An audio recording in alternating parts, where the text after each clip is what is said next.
Hey guys, I'm Alina. Thanks for joining me. This is Sense of Scents, and today I have a fragrance from Lattafa.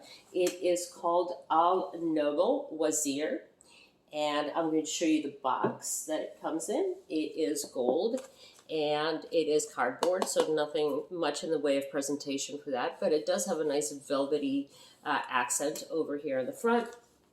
The bottle, however, presents beautifully as long as you don't touch it, because once you touch it, these little appliques, doodads over here, fall right off, and you can splinter it yourself with this, so be careful wiping it down or handling it.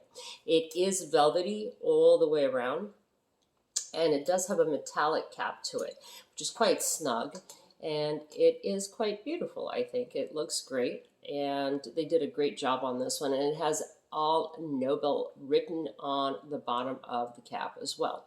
So much for the presentation. Let me give you a breakdown. Now, first of all, when I wrote this up many months ago, I wore this in 35 degrees and I did 6 sprays. Today it was kind of nasty and yucky weather in the Midwest, and it was raining, and it's springtime, and I thought, I'm going to give it a shot and see how it wears. It did beautiful today. It was 57 in the morning, reached around 75 degrees in the afternoon, and it wore well all day long, which I have to say surprised me a little bit, because that is not what I originally thought the proper time niche for this one would be. So let me give you a little bit more of a breakdown for this. Number one is a Middle Eastern vibe. Meaning, is it oud-centric or spice-centric? I would say yes, very, very mild. Number two, dry down. It took about 30 minutes to dry down fully on my skin. Number three, projection. I gave it a 7 out of 10. It projected for a good 4 feet for the first 3 hours, and then still I had a good 2 to 3 feet arm's length for the rest of the day. Probably a good 6 hours, which brings me to longevity. Gave it a 7 out of 10, about 6 hours. However, this one is pretty easy to go nose blind to, because there's nothing offensive in it. So it's very smooth. So there's nothing sharp and nothing that attacks your nose all day long. So it's pretty easy to go nose blind to it. And originally, number 6, I thought the time niche would be most appropriate for fall and winter and daytime. I stand corrected. It works pretty well in the springtime as well, as long as it's not 80, 90 degrees wherever it is that you may be. And on the test strip, after the full dry down, I got an apple and booze forward fragrance notes that came through. I don't think apple is one of the notes that's listed on it. I think pear might be, but I definitely got apple to my nose at least. So let me break down the 5 senses for you. Number 1, taste. I got a butterscotch coated apple. Also an apple cider hot toddy, and an apple brandy sidecar cocktail. And also, if you've ever had poached pears, imagine that being in vanilla and brandy poached pears. That was the essence that I got for taste. For smell, Tennessee Apple Jack Daniels, also another liqueur or liquor, in this case, Crown Royal Apple. And if you can envision an oak wood crate filled with ripe apples, the kind that you see at farmers markets, that's the scent that I got on this one. For sight, I got fall leaves being picked up by the wind and kind of blowing around, and Matthew McConaughey in the Lincoln commercials, kind of with the hair flying back. Also Jude Law type of a vibe, and Blake Lively.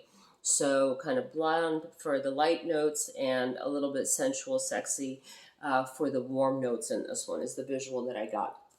For sound, some of the music that it brought to mind was Tigran Boiler's Crisp Velvet, an oldie but a goodie, Journey's Separate Ways, Enrique Iglesias at Cuando Me Enamoro, and David Guetta featuring Sia Titanium.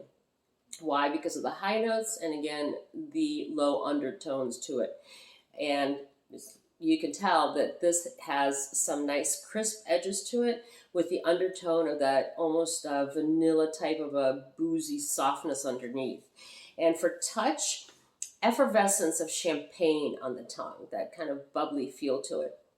Also, I felt like it was a brass buckle that's attached to a leather belt. So the smoothness and the warmth of the leather, a little bit gritty, and then that smoothness and cool vibe from the brass buckle. Also, a cold mug with the warm drink seeping through to your fingers where you feel the warmth through the mug, but the mug itself is still cool. And this one surprised me on how well it was blended for the price point that it's at. Nothing stood out and nothing was edgy or too harsh. It was very well done. It's both soothing and calming and has a little bit of crispness to it to give it a little bit of an uplifting feel to it. And primarily apple and booze. So I don't know what your experience has been with this. I would love to know and get some feedback from you. Please leave me a comment. Let me know if you own this, what you think of it, and what are some of the top notes that you got from it and some of the bottom notes that you got from it. Also, if it evokes any of the tastes or the touch or the sight or the sound that I've mentioned, what's your experience been with it? I would love your feedback, and please just comment and say hi. It makes for a great night for me when I sit back and at the end of the day and look through and see who's been here and visited and had some things to share with others that may be different from my point of view. That's always helpful to other viewers to read through the comments and get your feedback and what your experience has been. So I appreciate that. Hit the like button, hit the subscribe button, and I hope to see you guys very soon. Thank you for joining me.